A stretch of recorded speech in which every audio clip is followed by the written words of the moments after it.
இந்த சகோதரி சுவாகதா பேருக்கு தான் வருது. உண்மையான நீ பெண்ணியவாதியா இருந்தா அந்த டைரக்டர் யாரும் சொல்லியிருக்கணும், புகார் கொடுத்துருக்கணும், கமிஷன் ஆஃபீஸ் போயிருக்கணும், நீதிமன்றத்துக்கு போயிருக்கணும். இதெல்லாம் நடக்கல. சினிமாவை பார்த்து பல குடும்ப பெண்கள் கெட்டு போறதுக்கு காரணமே சினிமா துறையில் எப்படியாவது சாதிக்கணும், எதை இழந்தாவது சாதிக்கணும், எந்த நிலைக்கு போனாலும் சாதிக்கணும். இப்படி பெண்களுடைய மனநிலை வந்த பிறகுதான் இது போல பாலியல் குற்றவாளிகள். பெரிய இசையமைப்பாளர், ஒரு பெரிய கவிஞர், அவருடைய மகளை இரண்டாம் தரமா வச்சிருக்கார். இதுதான் அந்த இசையமைப்பாளர்களுக்கும் உள்ள பாலியல். மெரிபா பன்னீர் சோடா, ஐ ட்ரஸ்ட் மெரிபா.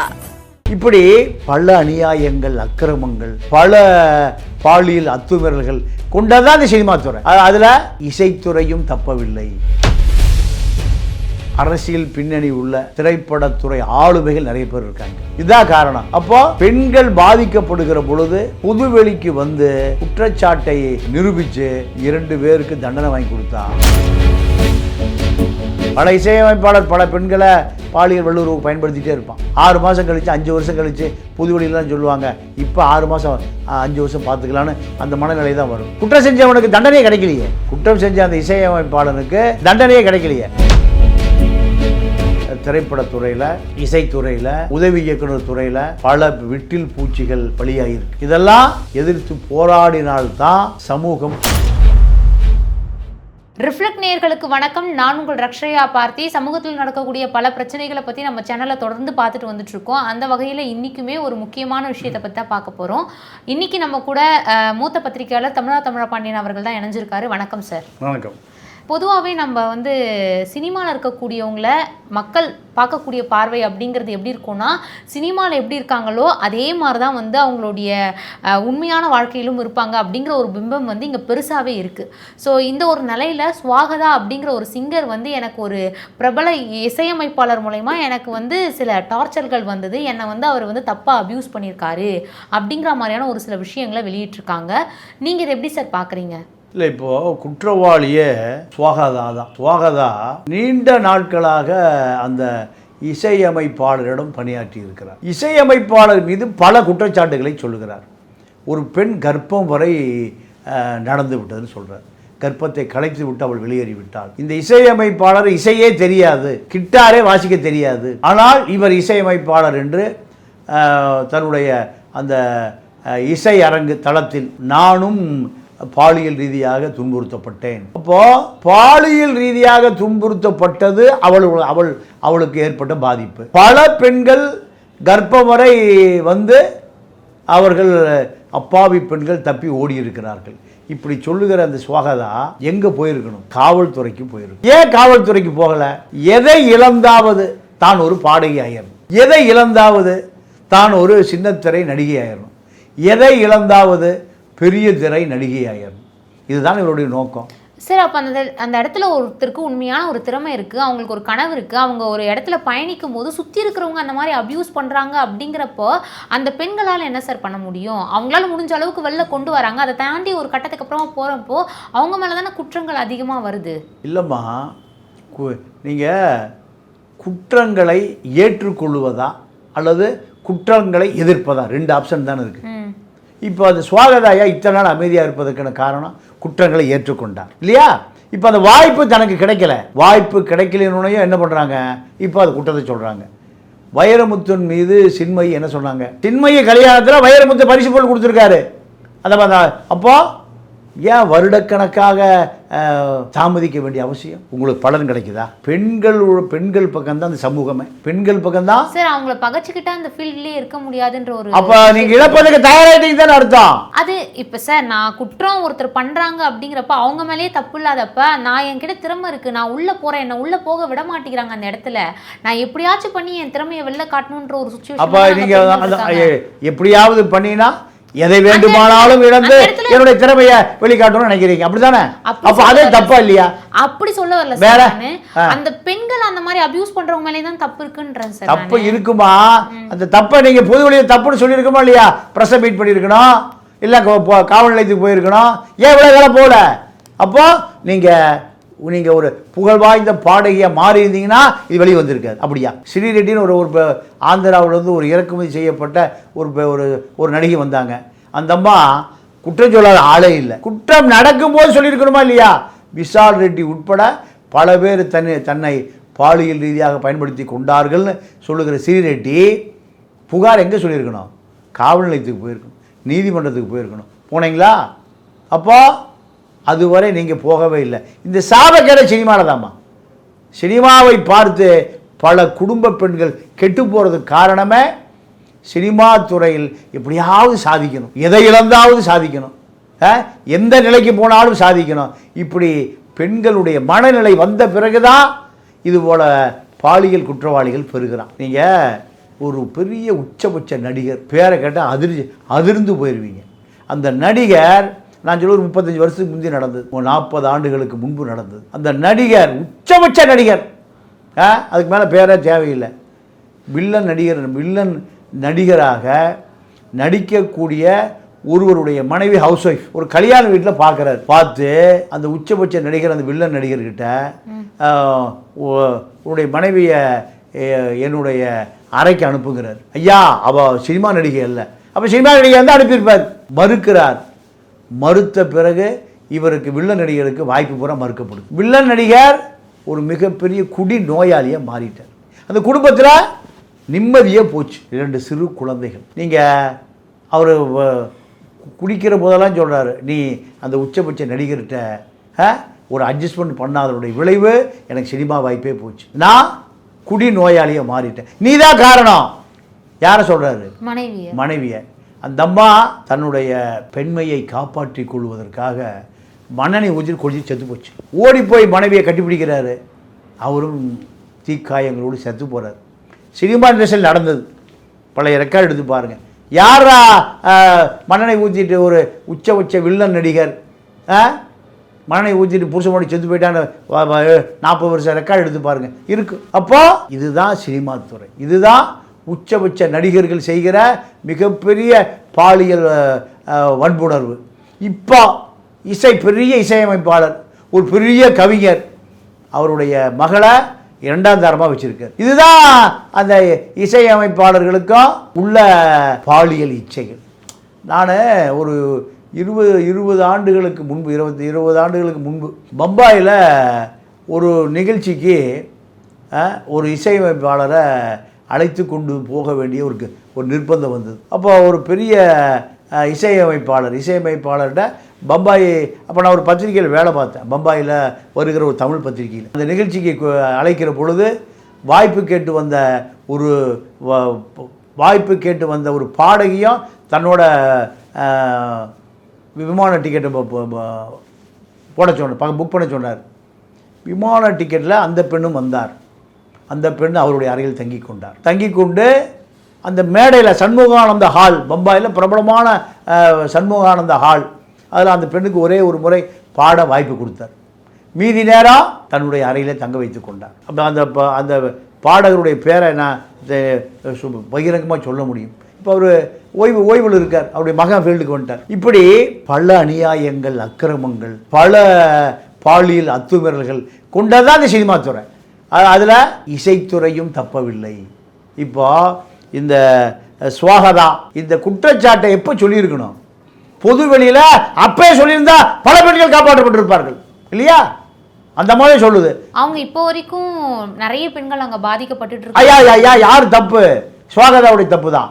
ஒரு அயோக்கியர் என்று சொல்வதற்கு எதுக்கு காலதாமதம்? ஒரு குற்றவாளி என்று சொல்வதற்கு ஏன் மௌனம்? அப்போது இந்த அம்மா பெரிய பாடகியாக இருந்தால் இதெல்லாம் மறைக்கப்பட்டிருக்கும். அப்படியா? கோபம் என்பது உடனே வருவது இயல்பு.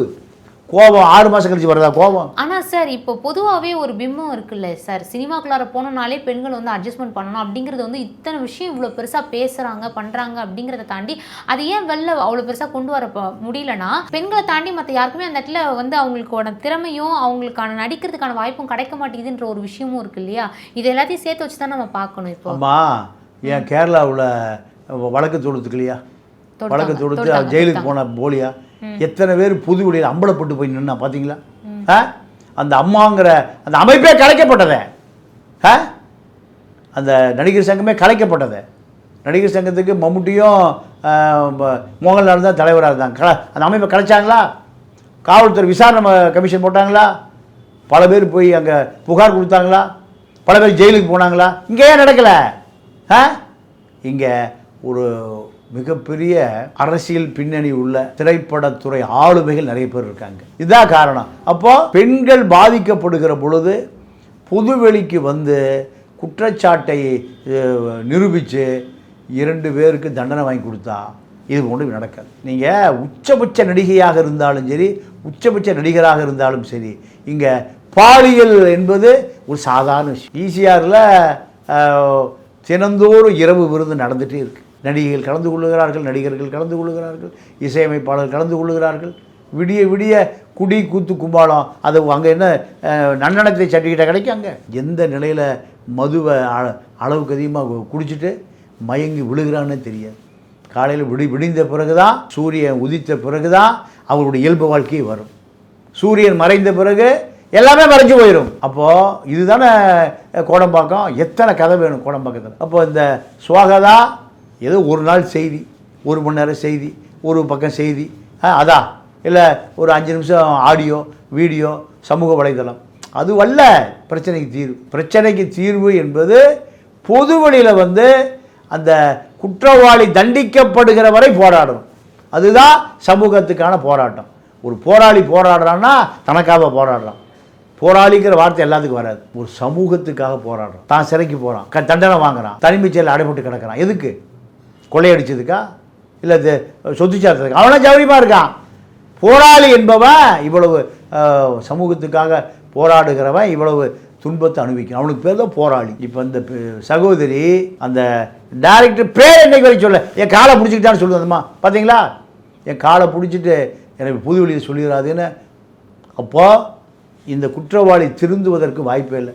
நீதிமன்றத்தில் போய் ஜட்ஜு காலை பிடிச்சா ஜட்ஜு தண்டனையில் விட்டுருவாரா? குற்றவாளிக்கு தண்டனை குறைந்தபட்ச தண்டனையே 1 வருஷம் ஜெயிலு. எல்லாம் படம் எடுத்து போட்டுருவான். அதோட அவன் ஃபீல்டு விட்டே போயிடுவான்.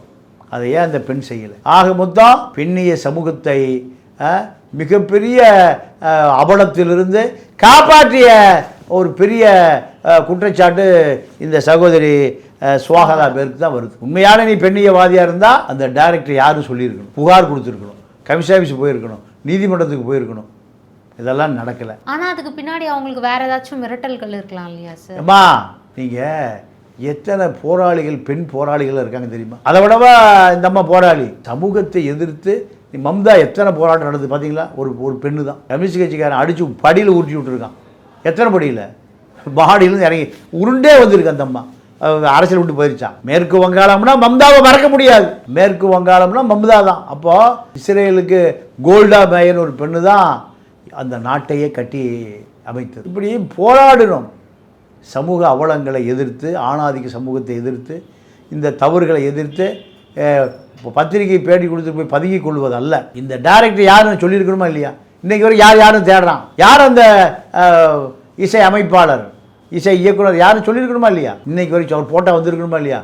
மற்ற பெண்கள் உஷாராக இருப்பாங்கல்ல. இதையே நான் இந்த மாதிரி அவங்க அதுக்கே என்ன சொல்கிறாங்கன்னா, தன்னை பைத்தியம்னதாகவும் மற்ற தெரிஞ்சவங்களுக்கு மத்தியில் இதெல்லாம் பேசப்பட்டதுக்கே வந்து அவங்க மேலே வந்து நிறைய தப்பான விஷயங்கள் வந்து திணிக்கப்பட்டது இல்லையா சார்? இப்போ நம்ம பேசிக்காகவே எடுத்துப்போம். சுஜித்ரான்ற ஒருத்தவங்க சினிமா சார்ந்து சினிமாவில் இருக்கக்கூடிய பல நடிகர்களை பற்றி நிறைய உண்மைகள் அவங்க சொல்லியிருக்காங்க அப்படின்னு சொல்லலாம். நிறைய பேர் அது எப்படின்னு எடுத்துக்க வேணாம். அது அவங்க சொல்கிறதுல ஏதாச்சும் ஒரு 2% உண்மையை வெளியே சொல்லியிருக்காங்கன்னு வச்சுக்கலாம். ஆனால் அவங்களுக்கு இப்போ பல பேர் கொடுத்த பட்டம் லூசுன்னு தான் கொடுக்குறாங்க.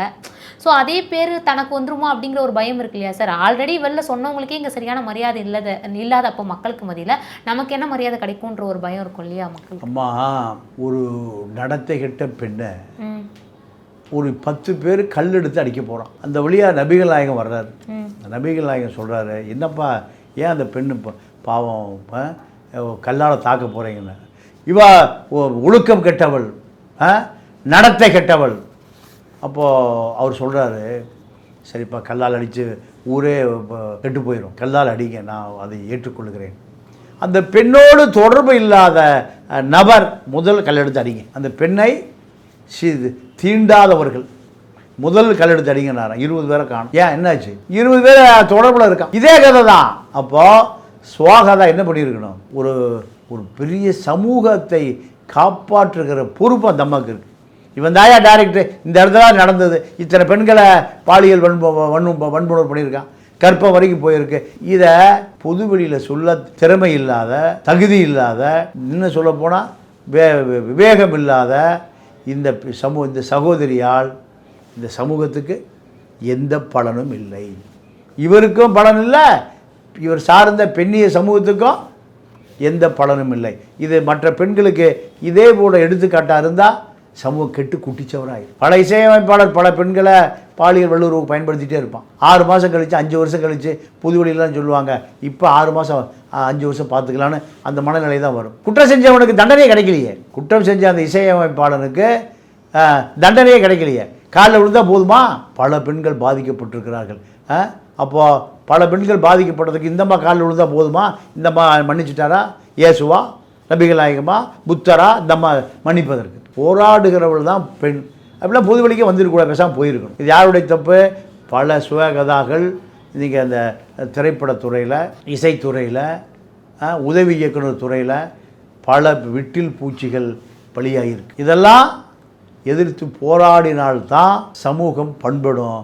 இல்லை என்றால் 5 வருஷம் கழிச்சு இது போன்ற செய்திகள், சுசித்ரா வைரமுத்தம் கதை 2 வருஷம் கழிச்சு வெளியே வந்தது. ஏன் 2 வருஷம்? அதுக்கு ஆர்எஸ்எஸ் பின்னணியில் இருந்த காரணத்தினால் அது வெளியே வந்தது. இது தவறான முன்னுதாரணம். இது பெண்குலத்திற்கு மிகப்பெரிய சாபக்கேடு. கண்டிப்பாக சார். இப்போது இது எல்லாத்தையும் தாண்டி மக்களுக்கு மத்தியில் நான் முன்னாடியே அந்த கேள்விக்கு முன்னாடி வச்ச ஒரு விஷயம், மக்களுக்கு வந்து நடிகர்களையாக இருக்கட்டும், அதை தாண்டி இசையமைப்பாளர்களையாக இருக்கட்டும், அவங்க வந்து திரையில் பார்க்குறவங்க தான் அவங்க அப்படிங்கிற ஒரு எண்ணத்துலேயே இருக்காங்க. அவங்கள சார்ந்த ஏதாச்சும் ஒரு விஷயங்கள் வெளியே வருது அப்படின்னா கூட சொல்கிறவங்க தான் குறை சொல்கிறாங்களே தாண்டி அவங்களுடைய உண்மையான வாழ்க்கையை அவங்க வந்து ஆராய்ஞ்சு அது எப்படி இருக்கும் அப்படிங்கிற ஒரு மனநிலை நம்ம மக்கள் பல பேருக்கும் இல்லை அப்படிங்கிறதான் உண்மை.